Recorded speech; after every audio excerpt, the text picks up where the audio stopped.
c'est Philippe Binger, c'est Philippe David. Bah, dis donc. Deux paires d'un coup.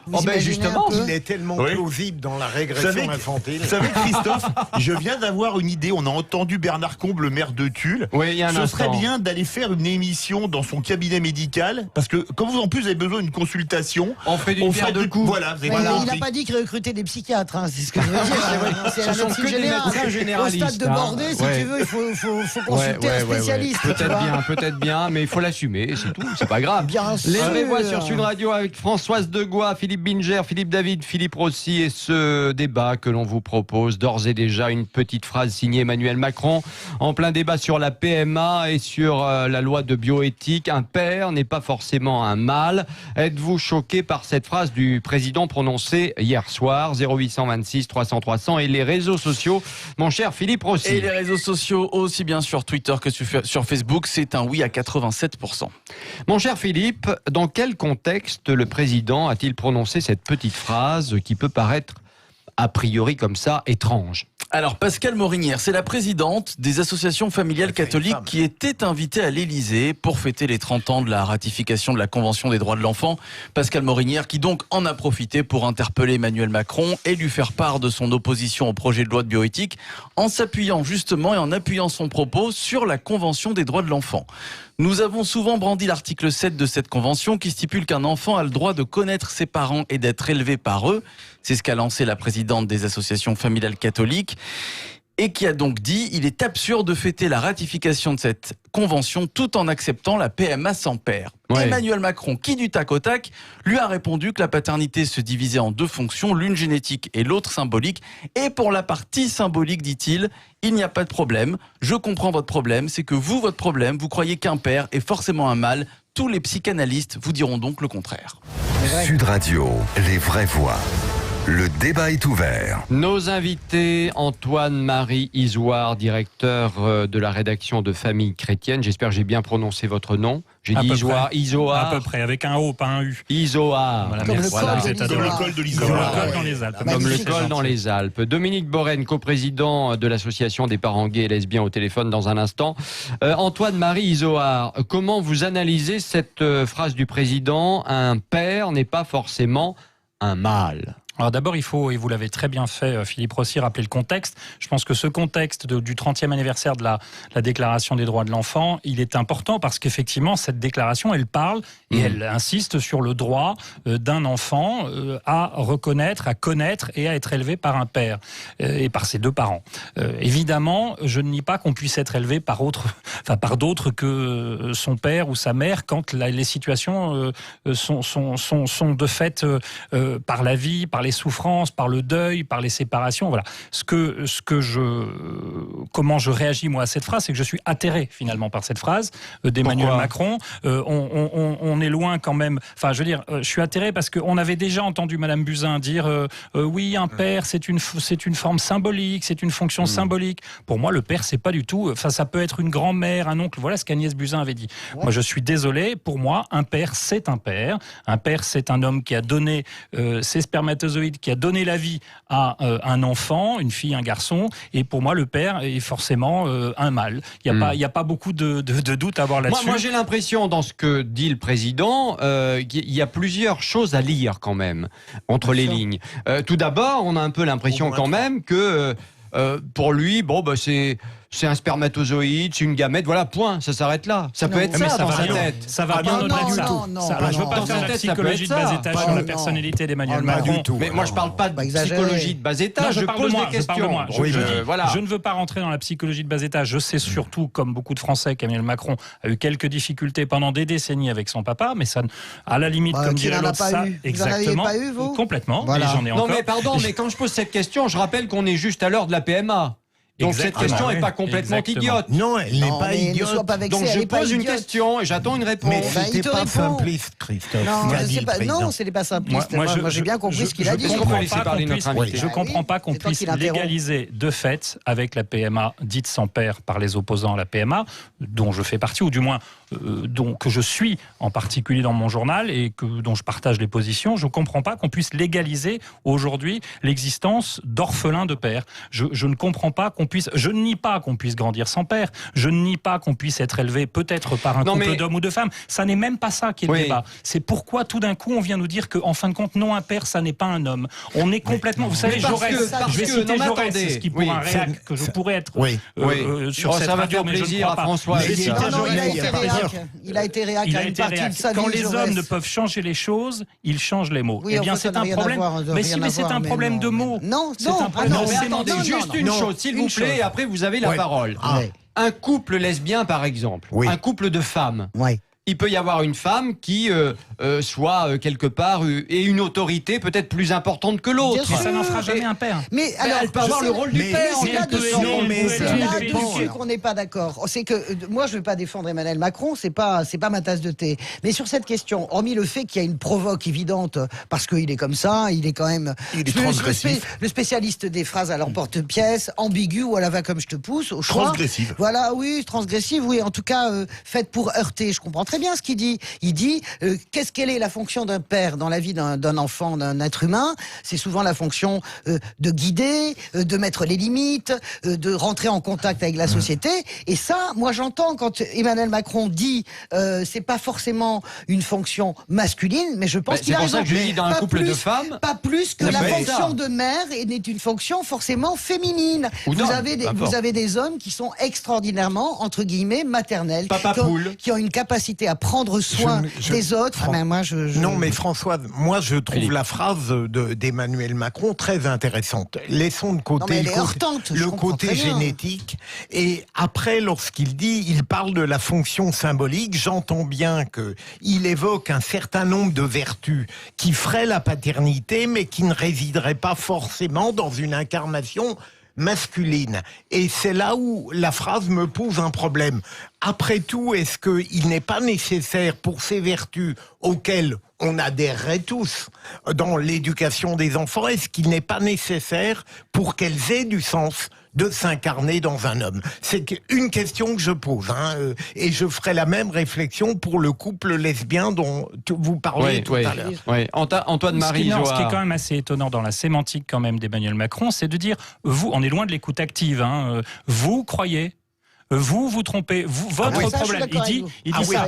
Excusez-moi, pour un chef de l'État, il commence par dire votre problème c'est, vous croyez. Mais là, vous avez raison. Voilà. Écoutez, en tout cas, ça je le porte aussi pour rien vous cacher. C'est très condescendant. J'ai eu le privilège de déjeuner avec Pascale Morinière aujourd'hui, qui est la présidente des associations qui a échangé avec Macron hier soir, qui nous rapporte ça de cette rencontre à l'Élysée dimanche soir, sauf erreur, et qui est assez choquée finalement par la façon dont le président s'est adressé.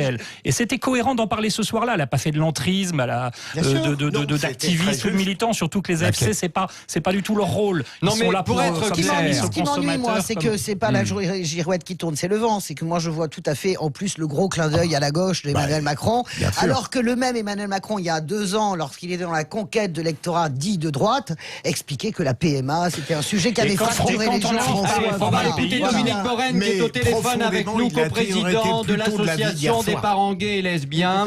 Merci Dominique Borène d'être avec nous. J'espère qu'on va pouvoir vous entendre parce que c'est difficile sur le plateau. Macron est droit dans ses bottes dans cette affaire ou pas? Oh, je sais pas, puis je ne me risquerai pas à faire de la psychologie ou l'analyse psychologique d'Emmanuel Macron. Non, mais est-ce que c'est ce que vous attendez comme propos de la part du président de la République? Je sais pas si c'est ce genre de propos que j'attends de la part du président de la République. Ah bah si vous savez pas, alors qu'est-ce que vous dites? Non, mais c'est trop fracassant. Imaginez dans quelle situation ça met même les associations. Allez-y. Voilà, parce que donc moi ce que j'attends, les propos que j'attends d'un président de la République, c'est de permettre effectivement que on puisse intégrer une société inclusive, y compris inclusive dans toutes les formes de famille. Donc après, comme Emmanuel Macron s'exprime de façon provocante, je vous rejoins, madame, c'est sa façon de faire. Je ne suis pas forcément d'accord sur la forme, mais sur le fond, ce qu'il dit n'est pas très choquant.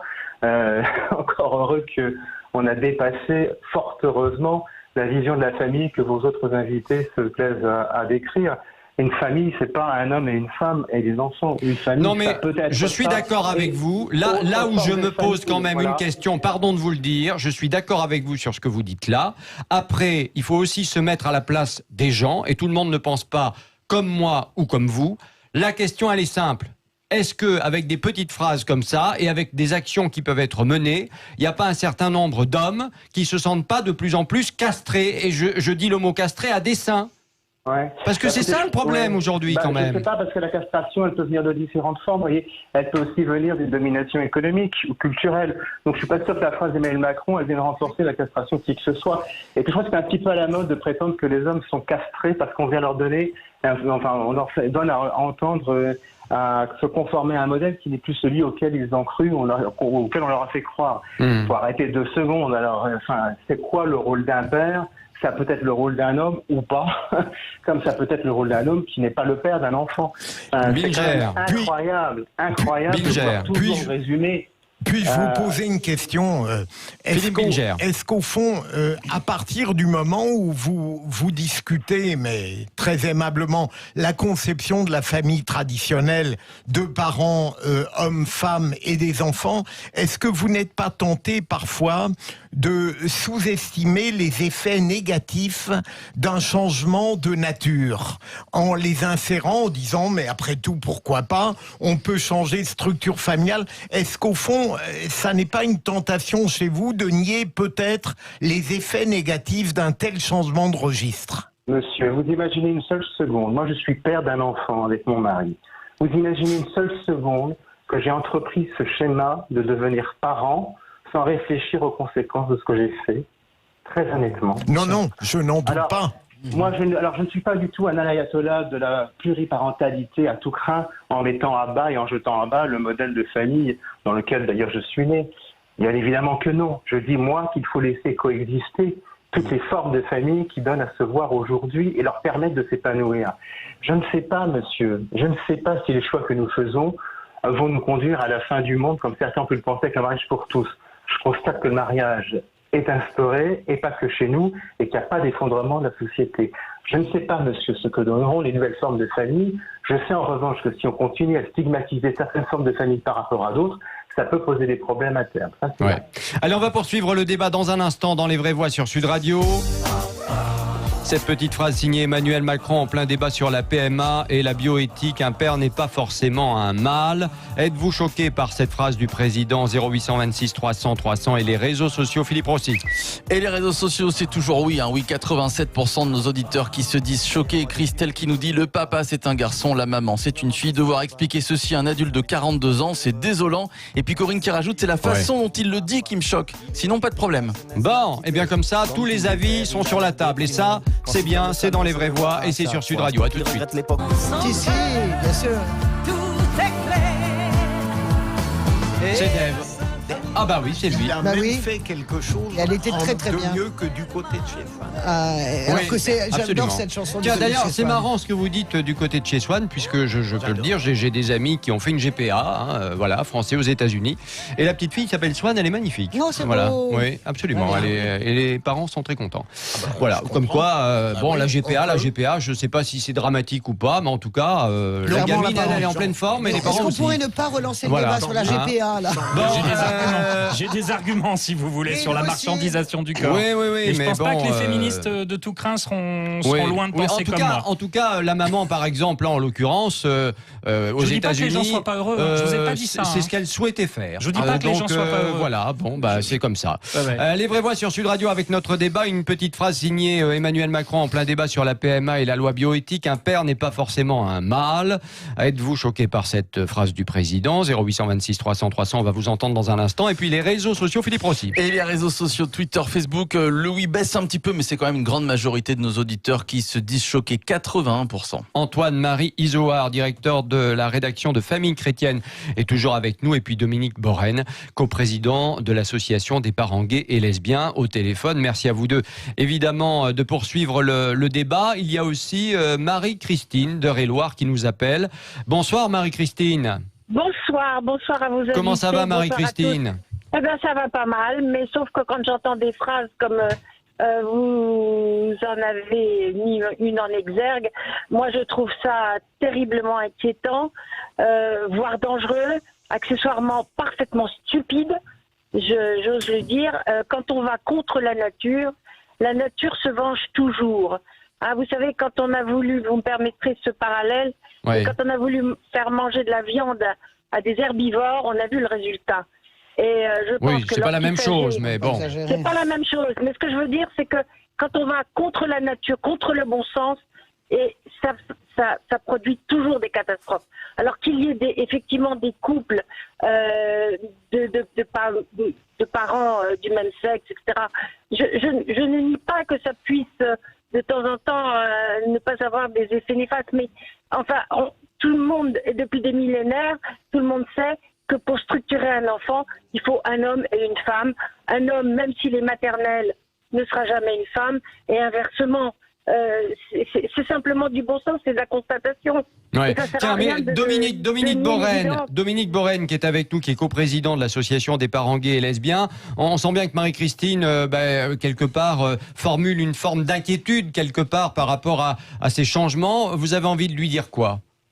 Qu'elle rencontre des gens qui sont dans cette situation, qu'elle fréquente des familles homoparentales, et j'espère qu'elle aura alors moins de soucis à se demander si on va vers un effondrement des civilisations dites millénaires. Et puis rappeler aussi que, contrairement à ce que vous dites, madame, la famille telle qu'elle existe et telle qu'elle a été défendue, c'est aussi le fruit d'une culture et pas du tout d'une histoire. Donc ça évolue comme la société évolue. Voilà. Ouais, enfin, il y a des questions biologiques. Il y a quand même 2000 ans d'histoire. Au-delà de l'histoire, c'est comme ça. Au-delà de l'histoire, Monsieur Borène, si on reprend l'histoire et les familles, la façon dont s'organisaient les familles pendant un millénaire dans la Rome antique, excuse-moi mon ami, également en Grèce, la façon dont les choses s'organisaient, comment on adoptait. Maintenant, on va faire la famille, la façon. Non, je termine. La façon dont on organisait les familles chez Pharaon, par exemple. Vous savez que Pharaon épousait sa sœur, par exemple. Bien sûr, mais il y en a d'autres. Évidemment. Il ne faut pas tout mélanger non plus. N'est pas en doute. Donc il ne faut pas tout mélanger. Je ne mélange pas tout. Je dis que moi je fous pas en l'air le schéma habituel et classique, le plus courant. Je veux dire, mais il y a eu d'autres schémas dans l'histoire et par ailleurs, je pense que le progrès, le progrès, c'est de permettre à chacun d'acquérir des droits. Moi, c'est ça. C'est ça. C'est mais moi je. Alors, n'en parlez pas tous en même temps. Allez-y. Non, juste un mot. D'abord, d'une question biologique simple, un homme et un homme n'ont jamais fait un enfant. Ça n'est pas nouveau. Bien sûr. Une femme et une femme n'ont jamais fait un enfant. Enfin, je ne nie pas l'amour entre un homme et un homme, une femme, les couples homo. Ça n'est pas ça qui est en question. Ce que je dis, c'est que j'ai entendu Monsieur Borène, la vision d'Emmanuel Macron sur la famille. J'ai entendu Monsieur Borène, c'est ça qui vous dérange aujourd'hui. J'ai entendu Monsieur Borène, que je respecte énormément, nous dire quand même, je ne sais pas ce que donneront les nouvelles formes de famille. Eh bien, je ne le sais pas non plus. Je suis aussi prudent. Je suis aussi dans une écologie. Je suis aussi dans une écologie humaine intégrale et je sais aussi. Les formes ont pu donner, et c'est pas pour autant qu'il faut jeter l'opprobre sur ces formes-là. Il ne faut pas non plus exciter. Il y a des parents qui sont des monstres. Oui, non, mais attendez. Il y a des parents qui sont des monstres, quelle que soit leur orientation. Exactement, on est bien d'accord. Et quel que soit leur genre. Je suis d'accord avec vous. Malheureusement, le schéma dominant, et qui a jusqu'à présent été mais ça n'est pas la question. Je suis d'accord avec vous. Hétéronormé, on a vu les conséquences. On peut voir les conséquences du schéma. Ah oui, non, mais c'est sûr. De toute façon, ça, oui. Il y a forcément des familles qui fonctionnent pas. La quasi-totalité des familles sont hétéronormées. Mais ça n'est pas un argument décisif, me semble-t-il, de dire que des familles entre guillemets. C'est la famille. Allez, on va écouter Franck de Bordeaux et après Philippe David qui est impatient. Franck. Alors. Oui, bonsoir. Bonsoir Franck. Bonsoir aux auditeurs. Bonsoir à tous. Merci d'être avec nous. Quel est votre sentiment, vous, par rapport à ça, à cette question et à cette réflexion du président? Je suis très choqué parce que le président n'a pas d'enfant. Donc il ne sait pas ce que c'est que d'être père. Il ne sait pas ce que c'est que de souffrir des aléas de la vie. Et moi, je suis super choqué parce que moi, je n'ai pas eu de père non plus. C'est que des femmes qui m'ont éduqué et vous savez pas parfois le traumatisme que ça peut être. Donc une mère peut jouer le rôle d'un père certainement. Maintenant je pense que d'ici à éliminer le père physiologique ou même adoptif, voilà, et dire que l'homme, le mâle n'est pas une référence, c'est criminel. Est-ce qu'il y a dans les femmes qui vous ont élevé par exemple, est-ce qu'il y a une femme qui justement avait ce côté plus paternel? Oui, tout à fait. Alors, pour le meilleur et pour le pire, je pense que c'est une personne, dans mon cas, qui est d'exception. C'est une femme d'exception, ma mère. Mais qui n'a pas très bien su ménager entre la chèvre et le chou, du père et de la mère, en tant que parent unique. Malgré tout, c'est ma mère chérie, et ça change pas. Ah, c'est bien, c'est beau, dites-le, j'adore quand vous dites ça. Ma mère ce que je voudrais dire, c'est que c'est pas pour autant que... c'est pas pour autant que le rôle du père doit être minimisé. Et moi, je vais vous dire, Honnêtement, je sais même pas si je suis le père de mon fils, mais c'est pour autant que je joue le rôle de père. Ah bah j'espère pour vous. Je le joue du mieux que je peux, avec des gros défauts. Et en fait, vous savez, les enfants, ce qu'ils veulent voir, c'est pas les qualités des parents, c'est les défauts. Ouais. Moi, j'ai des grosses défaillances avec mon fils. Et il sait qu'il a un père imparfait et il saura ce que c'est qu'un homme imparfait plus tard. Ouais. Qu'il a aimé jusqu'au bout. Il faut pas en Un père abuser. parfait, ça n'existe pas. Hein. Oui. Merci Franck en tout cas de votre témoignage. Philippe Davy, on termine. Les mots sont quand même importants. J'aimerais bien, pour parler des hommes, que certains arrêtent de dire le mal. Ah, je suis d'accord avec toi. C'est-à-dire, c'est male, female en anglais, mais Macron. C'est quand même le nom d'un parfum depuis des décennies déjà. Non, mais il a hein. raison. Oui, je trouve ça très j'en ai heurtant. marre de Vous avez jamais mis du mal, vous Non, jamais. Qui ne veut plus de vous avez mâles tort. blancs de plus de C'est un très 50 bon ans. parfum, le mâle. De Macron qui dit qu'avec Borloo, ils sont deux mâles blancs et que maintenant le père n'est pas automatiquement un mâle. Non, c'est pas de l'anglais, c'est des hommes et des femmes, c'est pas des mâles et des femelles. Ouais. Parce que si on parlait de très bien. femelles pour les femmes, les féministes, vous rentrerez dans C'est normal, l'art ça, c'est immédiatement. vrai. Ça, je suis Et même d'accord. moi, je suis une femme, je suis extrêmement choquée Choquée, par on le est fait d'accord. qu'on utilise ce langage. Ça m'avait heurté au C'est moment. pour les animaux. Ça m'avait heurté au moment du dépôt du dossier Borloo. Oui. Ça m'avait énormément Oui, choqué. mais faut prendre un peu de recul. Ça peut être excitant aussi. Une preuve de plus Non. que M. Macron a Non. utilisé Mais des mots qui sont François, pas c'était une corrects. manière pour lui objectivement. de De se forcer moquer. le trait. Mais là, hein. Oui, mais là, oui, c'est mais pas une manière non, de forcer là, le ça trait. n'est Donc pas ça veut normal, dire là. qu'il y a un problème. Allez, il y a chers peut-être amis, un je suis problème avec son désolé, identité. mais il y a un moment où le temps Bien sûr. n'est pas extensible Ah non bon plus. On pourrait débattre de ce sujet encore pendant Malgré des heures et des la heures. qualité de ces échanges. Absolument, mais C'est la merci, qualité des merci vraiment, interlocuteurs, les merci deux. vraiment à Super. Dominique Borène qui était Et avec nous au Antoine, téléphone, et puis merci évidemment à vous qui êtes ici en studio également d'avoir participé à ce débat, parce que c'est vrai que c'est quand même important, je trouve, de poser les questions quand elles doivent être posées comme ça. Voilà. bah oui, Donc merci Monsieur Izoard. Voilà. Merci à vous. Hein. Le résultat de notre débat. Le résultat de ce débat, un père n'est pas forcément un mâle, a dit Emmanuel Macron hier. Êtes-vous choqué par cette phrase du président? Les réseaux sociaux, Philippe Rossi. Et le score final est le suivant. Oui, nos auditeurs sont choqués à 89%.